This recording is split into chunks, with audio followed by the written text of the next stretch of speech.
explain to us what the kingdom of God is like. And again this morning we hear a parable we've learned from infancy of our faith. I can recall as a small child in VBS decades ago where I proudly wore a tiny mustard seed in a little glass pendant around my neck. We have all heard the story about the mustard seed. If you have not heard it before, you just heard it now.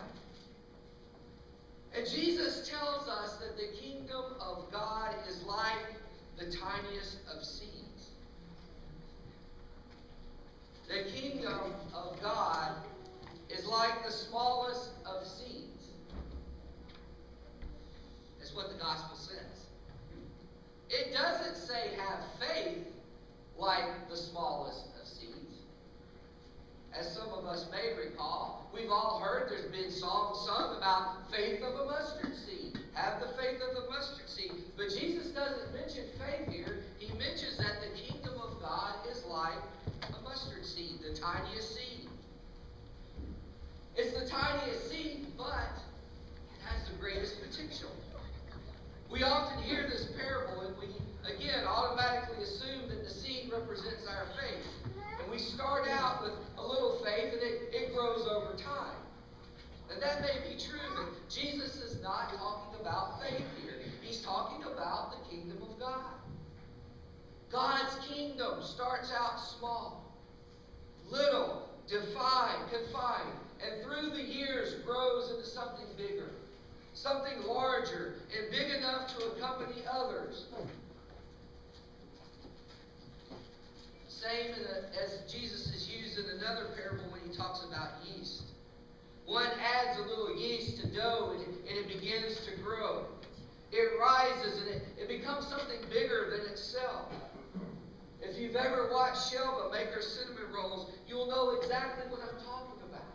Just a little bit of yeast will make the bread rise or dough rise. And in Jesus' riddle, we struggle to understand how God's kingdom begins small and then grows to something bigger. We live in a world where bigger is better.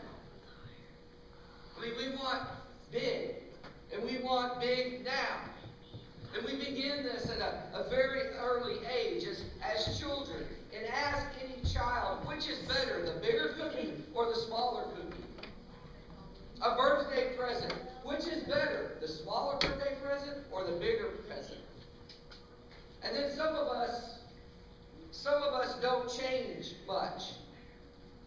Some of us know that a 52-inch flat screen LCD TV is much bigger and better than a 32-inch flat screen LCD TV. A loving marriage begins, though, like our wisdom over the years helps us to understand Jesus' parable.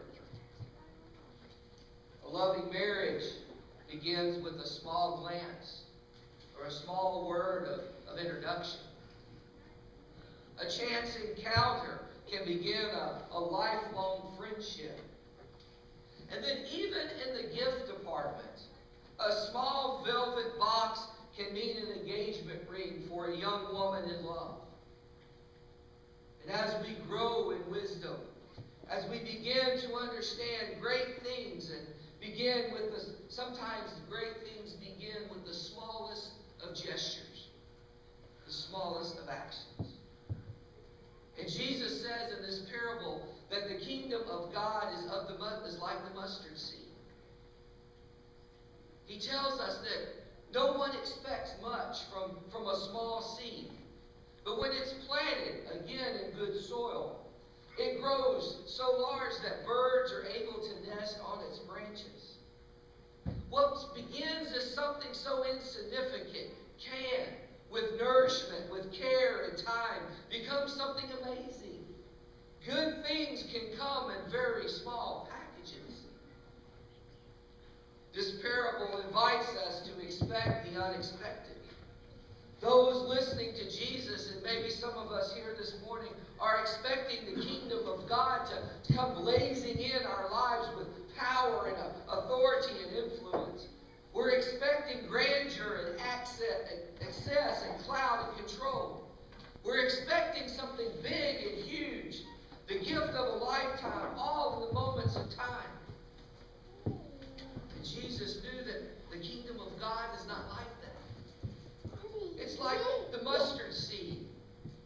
It will grow gradually. He leaves his stories with his disciples so his words would grow gradually after he was gone. Those seeds of his kindness and the way he treated everyone on earth were like tiny mustard seeds in the hearts of his disciples who followed him. That he knew that over time, gradually it would grow into something bigger. He knew that his followers would not have a growth spurt until long after Jesus had already left their presence. He knew his disciples would need encouragement, his wisdom, his parables to sustain them for the time long after he was gone. Jesus knew. Jesus knew the challenges that his disciples would face. Challenges just like mustard seed. They would face droughts. They would face floods. They would face the scorching heat. But the seed would prevail and a fruitful plant would grow just as Jesus promised. This message of Jesus in this tiny 2 verses holds the world of hope. With this parable, Jesus leaves a legacy for the disciples and offers hope to everyone hearing the story. The widow in the crowd that day, with her small children, hears the voice of Christ and dreams of a day when she will no longer struggle.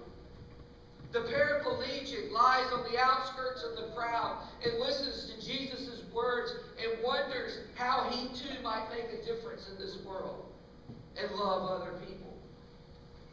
The social outcast, the throwaway, hears these words and shakes her head in agreement and says, I knew it. I knew it. Jesus loves me. I know I can be more than what people think of me. But how do we know? How do we know? How can we be sure of what Jesus is telling us? Maybe it's in the smallest detail. Maybe it's overlooked as we read this parable and hear it again and again. Because it's revealed in what happens after the story. No one would likely come to expect much out of Jesus' disciples after Jesus' death.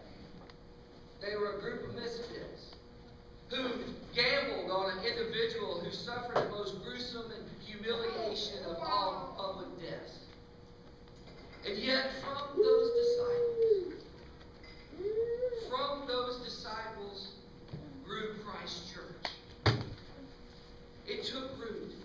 And it grew across the world and across the centuries of time. With its small 6 but enormous impact, the mustard seed holds hope for all of us. With all our failures and our frailties and our misgivings, we each fall short at times. We feel very, very small. This parable, however, reminds us that even the kingdom of God allows for times of growth spurts and pruning. Once small and hesitant about its growth, the kingdom of God still is bearing fruit and will continue far beyond our lifespan. The smallest of gestures. The smallest of gestures. A smile, a hug, a phone call, a card, an email. The smallest of gestures can bring people to God's kingdom. Maybe bigger isn't better when we speak about the kingdom of God. The greatest gift of all is eternity, which begins with the smallest